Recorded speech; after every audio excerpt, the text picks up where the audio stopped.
Sepatu kulit orang tua itu terangkat tinggi. Namun, Huaxiang yang berada di sampingnya melihat ada yang tidak beres. Tepi sepatunya retak. Jelas-jelas ada alat penyadap yang dipasang. Dia tidak berkata apa-apa. Hanya secara refleks dia meraba telinganya sendiri. Detik berikutnya, bos memerintahkannya untuk membawa orang tua itu menuju pertukaran sandera. Jika ayahku tidak kembali, kau juga harus ikut. Huaxiang mengemudikan mobil dan membawa orang tua itu ke tempat yang sepi. Lalu langsung menembak beberapa kali. Detik berikutnya, dia segera menutup mulut orang tua itu, dan memberi isyarat agar dia tidak mengeluarkan suara. Melepaskan sepatu kulit orang tua itu, membuat jejak seretan di tanah. Kemudian melemparkan sepatu ke dalam danau. Untuk mengelabui JCHA. Memang benar, JCHA yang sedang memata-matai secara diam-diam. Setelah mendengar suara tembakan, menggelengkan kepala. Mengapa Huaxiang tidak membunuh orang tua itu?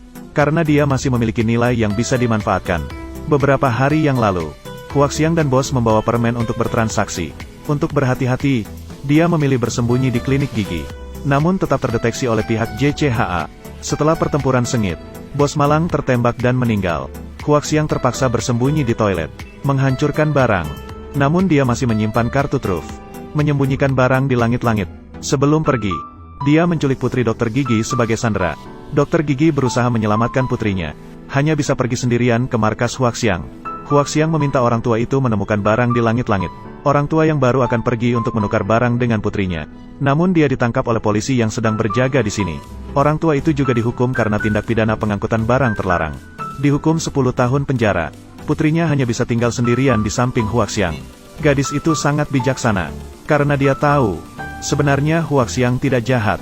Begitulah, Huaxiang mulai merawat makanan dan kehidupan sehari-hari gadis itu. Namun pada suatu hari ini, kejadian tak terduga akhirnya terjadi. Setelah Huaxiang membuka pintu, dia menemukan mantan bosnya. Ternyata telah melakukan kekerasan terhadap gadis itu. Akhirnya dia memutuskan untuk menjalankan rencananya sendiri. Huaxiang diam-diam mengendalikan semua hubungan mantan bosnya. Dan pada hari peringatan kematian ayah mantan bosnya, dia mulai bertindak. Dia menutup pistol dengan handuk. Dia langsung masuk ke kamar mantan bosnya.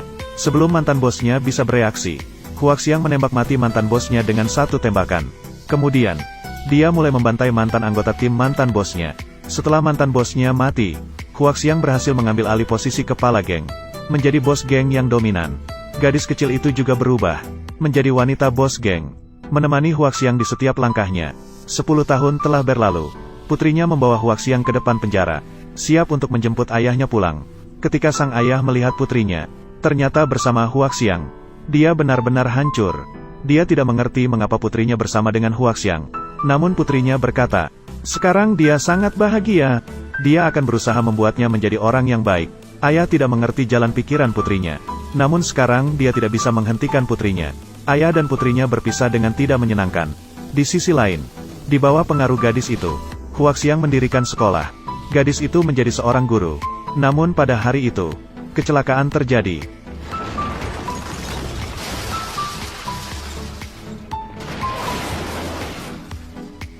Nasib seorang kontraktor jahat. Seberapa mengerikan itu? Bos memberinya 100.000 yuan untuk membangun sekolah. Namun kontraktor jahat itu mengambil 70.000 yuan. Para siswa masih berada di kelas. Namun sekolah itu runtuh. Guru perempuan membawa siswa yang selamat melarikan diri dari reruntuhan. Tidak lama setelah keluar, suara yang besar datang. Sekolah itu hancur menjadi reruntuhan. Kecelakaan ini menyebabkan 8 anak kehilangan nyawa mereka. Huaxiang terkejut. Tidak pernah terpikirkan bahwa sekolah yang dia bangun dengan sumbangannya, tiba-tiba menjadi mimpi buruk bagi anak-anak ini.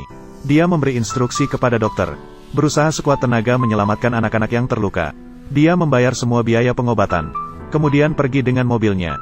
Dia menemui kepala tukang yang membangun sekolah dulu. Dia mempertanyakan kepadanya, dulu aku memberimu 100.000 untuk membangun sekolah. Sebenarnya berapa yang kau gunakan? Kepala tukang itu mengatakan semuanya sudah habis digunakan. Huaxiang menahan kemarahan di dalam hatinya. Dia bertanya lagi, 30.000. Huaxiang tidak bisa menahan kemarahannya. Dia yang sebenarnya ingin melakukan kebaikan, tapi tidak pernah terpikir bahwa karena itu 8 nyawa anak-anak akan terenggut. Dan pada saat yang sama, dia tiba-tiba mengetahui, gadis itu hamil.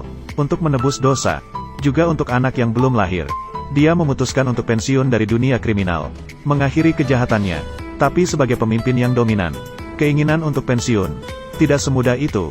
Tidak lama kemudian, dia diincar oleh musuh lama, Huaxiang tanpa gengnya. Saat ini seperti seekor anak domba yang siap disembelih. Hanya sebelumnya, dia masih memiliki satu keinginan terakhir. Melihat sebentar gadis itu. Pria ini berlutut. Lepaskan dia. Tetapi musuh langsung menendangnya. Huaxiang bangkit dengan susah payah. Memohon lagi. Musuh sekali lagi menendangnya. Melihat Huaxiang berlutut untuknya, wanita itu dengan tegas masuk ke dalam lubang tanah. Bersama pria yang dicintainya, mereka pergi ke alam berikutnya. Bersamaan dengan tanah yang jatuh. Perlahan-lahan mereka tenggelam. Dan semua yang terjadi ini, dilihat oleh gadis kecil di dekatnya. Setelah semua orang pergi, gadis kecil itu memanggil orang dewasa, menyelamatkan Huaxiang dan wanita itu. Keduanya mendapatkan kehidupan baru, memutuskan untuk meninggalkan tempat ini. Setelah mereka kembali ke negara mereka, mereka menemui ayah dari gadis itu. Ayahnya tidak berkata apa-apa, hanya diam-diam membuka jalan. Lagi pula, darah lebih kental daripada air. Dahulu seorang bos mafia, sekarang hidup bergantung pada orang lain. Perbedaan yang besar membuat Huaxiang tidak bisa beradaptasi seketika. Akhirnya, Huaxiang menelpon nomor telepon misterius. Ini adalah barang yang aku tinggalkan untuk menyelamatkan nyawa. Barangnya bagus, sekarang aku butuh uang. Setelah mengetahui rencana Huaxiang, gadis itu diam-diam merapikan kerah bajunya. Di sisi lain, Huaxiang datang ke tempat pertemuan sesuai kesepakatan. Namun ia menemukan orang yang selalu bergerak sendiri sebagai kontak. Kali ini ia membawa seorang asisten. Dan ketika Huaxiang melihat ekspresi mata asisten tersebut, akhirnya ia mengerti segalanya. Seberapa kuat kemampuannya.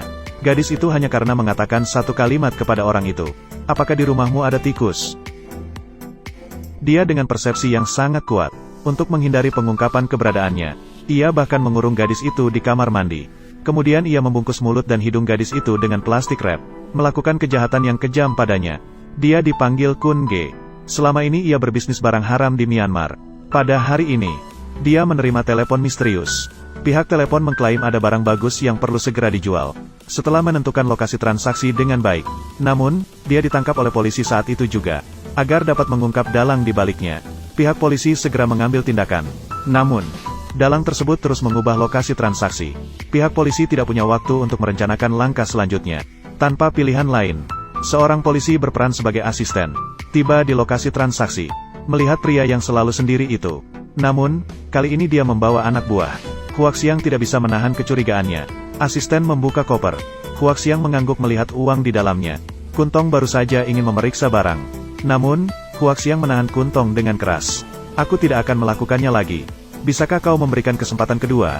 Ternyata, Huaxiang sudah lama menyadari bahwa anak buahnya ini sebenarnya adalah polisi. Polisi itu tidak berkata-kata. Kemudian, dia mengeluarkan pistol dan mengarahkannya ke Huaxiang. Namun, polisi itu tidak menyadari. Huaxiang sudah menyiapkan langkah untuk berjaga-jaga. Saat Kun Ge membuka kotak itu, di dalam kotak itu, selain permen, masih ada satu pistol yang sudah siap tembak.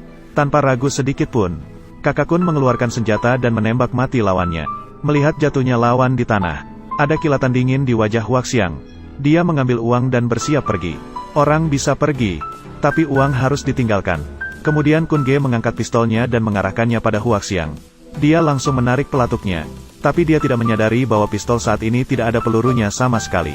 Ternyata, terbiasa melihat Huaxiang yang licik. Hanya satu peluru yang dimasukkan ke dalam pistol. Kemudian, Huaxiang mengeluarkan pistolnya. Satu tembakan mengakhiri hidup Kun Ge. Ketika dia pergi, tapi dia melihat permen di dalam kotak lagi. Sepertinya, sudah waktunya untuk memutuskan hubungan dengan masa lalu. Dia mengeluarkan sebotol anggur putih. Menuangkan anggur itu ke atas permen. Lalu menyalakan korek api. Melihat api melahap mereka, dia tiba di tempat yang telah disepakati dengan gadis itu. Tidak jauh dari sana, gadis itu mengayunkan tiket pesawat di tangannya. Dan Huaxiang melambaikan tangannya. Huaxiang tersenyum. Sementara gadis itu hendak mendekati Huaxiang. Namun, ayahnya yang berada di sampingnya menariknya dengan erat. Ternyata, ayahnya selalu membenci Huaxiang. Sehari sebelum transaksi, seseorang menemukan ayahnya. Untuk membalas dendam pada Huaxiang, ayahnya mengungkapkan informasi tentang Huaxiang. Melihat adegan ini, Huaxiang mengerti segalanya. Dia tahu orang tua di depannya ini masih belum menerima dirinya. Kemudian, Huaxiang mengarahkan laras senjatanya ke ayahnya. Detik berikutnya, Jicajian yang bersembunyi di sekitar menembak. Huaxiang tertembak beberapa kali. Darah mengalir tanpa henti. Namun dia tetap menahan rasa sakitnya. Berlutut di depan ayah gadis itu. Menggenggam erat tangannya. Kemudian diam-diam, Jicajian membuka tas kulit yang dibawa oleh Huaxiang. Namun dia menemukan hanya ada tumpukan koran bekas di dalamnya. Sementara itu, ayah gadis itu di sampingnya. Dia mulai mengerti segalanya. Di tangannya, masih memegang kunci yang baru saja diberikan oleh Huaxiang. Setelah beberapa lama, ayah gadis itu kembali ke klinik tempat mereka pertama kali bertemu. Ruangan itu penuh dengan debu kotor. Sementara itu, di kursi, ada semua yang disiapkan oleh Huaxiang untuk mereka berdua. Pada saat itu, wajah sang ayah tidak tahu apakah itu kebahagiaan atau kesedihan. Keluarga yang dulu bahagia, karena campur tangan Huaxiang. Sang ayah dipenjara selama 10 tahun, dan putrinya menjadi istri seorang pedagang manusia. Ini adalah hasil yang tidak bisa diterima oleh sang ayah seumur hidup. Ketika dia memutuskan untuk mengungkapkan semuanya kepada polisi, tidak ada yang tahu apa yang sebenarnya dia pikirkan. Hanya saja, akhir ini sekarang. Apakah ini yang diinginkan oleh sang ayah? Baiklah, jika kau menyukai cerita ini, jangan lupa untuk memberikan like dan mengikuti saluran kami. Sampai jumpa di episode berikutnya.